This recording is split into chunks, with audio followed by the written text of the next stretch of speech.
I was actually involved in a meeting that the UN organized back in 2004, just by coincidence, really. And it was the first time that investors were brought together to discuss this idea of incorporating environmental and social factors into investment analysis. We didn't know this term ESG, it came later, right?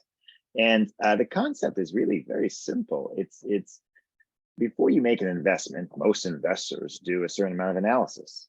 You know, they review the financial statements, they review the management, they look at the competition, and they look at forecasts. And the concept of ESG is simply saying, in addition to doing all of that work, you should also consider factors that are environmental, social, or governance. You should add that to your investment analysis. Why? Because if you do that, you'll be a better investor. It'll make you a smarter investor. And because it will focus capital on companies that are, positively affecting the environment or social factors. So the concept is quite simple, and it's now become quite controversial. And my take on that, we can dig into that more deeply if you'd like to a little bit later, Jack, if you want to hear from the others, is that most of the people who are criticizing ESG fundamentally misunderstand what it is. I think there's really a pretty severe misunderstanding, and perhaps some of that misunderstanding is on purpose because it gets good headlines. I think we're taking very seriously on ESG analysis, but not only treat that as additional due diligence work we need to do, right? We do not only require our portfolio to be ESG positive. I think we actually take ESG as a very important investment thesis or investment opportunity. So if you really look at our focus area today, the green tech space is the number one focus, and also the food security, a little bit healthcare. That's really sort of our focus areas, and that's green energy, clean tech space is definitely very important for climate change. So to me today, because of the technology development in the last 2 to 4 years, seems like electric vehicles, batteries, hydrogen, energy storage, the solars, and I think the green energy, clean tech today, the whole sector represents a very attractive investment target areas. So ESG also includes kind of impact, but if you really want to start splitting these things, impact is actually even a higher level of what I will call within that ESG kind of space. And I think, and I mentioned that because not all impact investment, all impact investment would usually have a good ESG angle to it, but not all ESG investments would have a good impact angle to it, right? So it's not a perfect match from that perspective. So I think what Bruce was mentioning in the PRI, the UN got together in like the mid, I would say 2000s, and kind of came up with the UN PRI. That kind of gave rise to the rationale for having principles of responsible investments and setting up kind of what is now kind of the ESG framework. What are some of the most important climate-related ESG risks that investors should be thinking about? But in fact, it's what we call the transition risks that for businesses are more serious. So what's a transition risk? Well, there are many different types. The first is policy.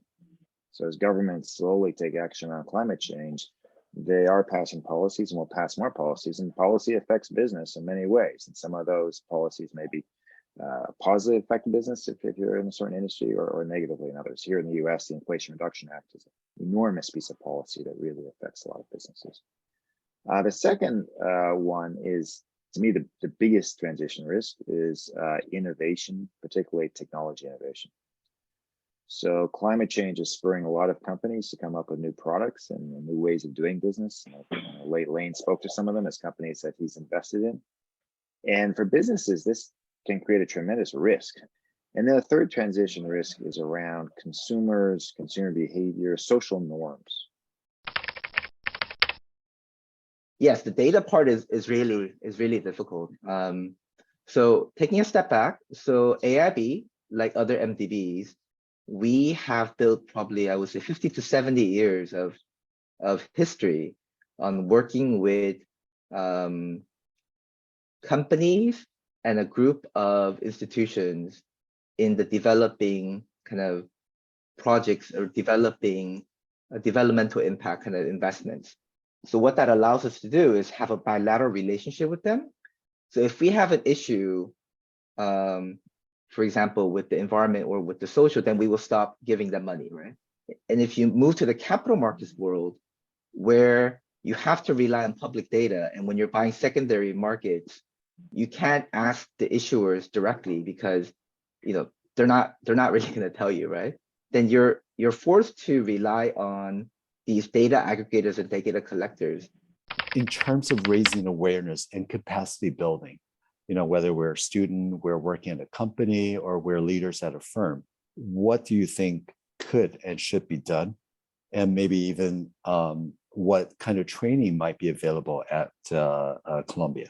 So at Columbia University, what are we doing about this? On the climate side, we started a new school, the climate school, to focus exclusively on this. I'm also affiliated with the climate school in addition to the business school, though my home office is the business school. And, you know, this is sending a signal to students and those outside of the university about the importance. This is the first new school, I think, in about 40 or 50 years at Columbia. So it's a pretty big deal. We don't start a lot of schools.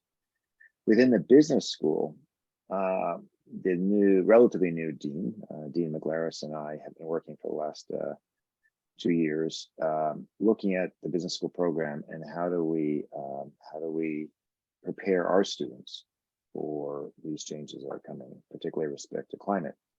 And as of this fall, the core courses, which anybody who's been at Columbia Business School, you have to take the core. You have no choice about that. The majority of our core courses now have cases and lessons on climate change in the core. So every student has exposure to this. And now within the electives, we went from 2 electives on climate change topics to 5 this year. And next year we'll have 8 electives, which is a lot. That's an enormous amount of training. And the last thing I would say is it's a little bit like, frankly, what's happened the last 30 years with technology. You know, when I graduated from business school, this is 3 decades ago. The big thing that came at that time and has been for 30 years now is how technology, especially digital technology, has affected every business, right? If you're in business or you're in investments, you need to be aware of how technology affects your world.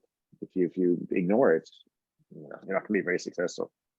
Okay, that was the last 30 years. The next 30 years, you better be aware of climate change. And so that's what we're training our students to do. As a business school student, you certainly have access to a lot of public information. There are many successful portfolios, public companies in these sectors, guys like Tesla, BYD. You know, there are a lot of companies in that EV supply chain, battery supply chain, and all the leaders. I mean, taking hydrogen as an example, is a great area over time. Great investment area, you know, over time. Is the cleanest energy. So taking some of those areas as a focus area for yourself, try to get as much information as possible and try to learn about it and try to really find the smartest people in the world and talk to them, learn from them. And I do think there are many things, many opportunities in that space. So you just need to be more proactive and try to really sort of you know, try to learn more, get yourself better prepared for the future.